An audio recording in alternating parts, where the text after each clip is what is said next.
مجھے تو ڈاکٹر صاحب نے منع کر دیا ہے، مجھے بیڈ ریسٹ بتا دیا ہے، پانی سے دور رہنے کے لیے کہا ہے۔ تو اچھا خاصا نمازی اگر اس طرح کی حالت میں ہو تو وہ بھی نماز کو ترک کر دیتا ہے اور وہ سوچتا ہے کہ بھائی اب تو چلو کوئی بات نہیں، ڈاکٹر صاحب نے کہہ دیا ہے تو اب تو نماز معاف ہے۔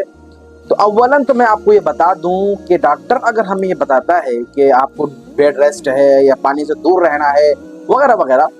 تو ہمیں اس میں کرنا کیا ہے، اپنے علماء سے رابطہ کرنا ہے کہ ہمیں اب نماز کیسے پڑھنی ہے۔ ہمیں یہ نہیں سوچنا ہے کہ بس اب تو چھٹی ہو گئی، جب تک ٹھیک نہ ہوں تو نماز نہیں پڑھوں گا، ایسا نہیں ہے۔ شریعت کے اندر بہت ساری قسمیں ہیں۔ سب سے جو آخری قسم ہے کہ نماز کب تک انسان پڑھ سکتا ہے اور کس وقت اس کو قضا کی اجازت ہے، تو وہ ہے کہ آپ اگر اشارے پر نماز پڑھنے، جو اشارے سے نماز پڑھتے ہیں، اگر اس پر بھی آپ قادر نہیں ہیں، قدرت نہیں رکھتے ہیں، آپ کی حالت بہت سیریس ہے، تب جا کر آپ نماز کو ترک کر سکتے ہیں اور اس کی قضا کر سکتے ہیں۔ لیکن آپ کے اندر تو اتنی طاقت ہوتی ہے، آپ بولتے ہیں، باتیں کرتے ہیں، سب کچھ کرتے ہیں، تو اشارے سے نماز بھی پڑھ سکتے ہیں۔ تو اگر آپ کی ایسی کنڈیشن ہو، بیمار ہو گئے ہیں، بیڈ ریسٹ ہے، پانی سے دور رہنے کے لیے کہا ہے، تو شریعت اور دین تو آسان ہے، ہم نے اس کو مشکل بنا دیا ہے۔ اور ہماری جہالت، کم علمی اور کم فہمی ہوتی ہے کہ ہم خود مسئلے گھڑ کر یہ سمجھتے ہیں کہ بھائی اب تو نماز معاف ہے، ڈاکٹر صاحب نے کہہ دیا ہے، کیونکہ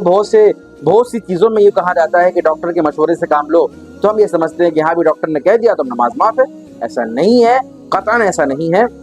اگر آپ اشارے سے نماز پڑھنے پر طاقت رکھتے ہیں، قدرت رکھتے ہیں، تو آپ تیمم کر کے اشارے سے نماز پڑھیں گے، نماز کو چھوڑیں گے نہیں، کیونکہ بیماری جو ہوتی ہے وہ پیام موت ہے، بیماری جو ہوتی ہے وہ موت کی طرف اشارہ کرتی ہے۔ تو اس لیے ہمیں چاہیے کہ ہم اس وقت میں تو زیادہ تیاری کریں، زیادہ فکر مند رہیں، زیادہ ہم سوچیں کہ اب ہمیں کیا کرنا ہے، کیا نہیں کرنا ہے۔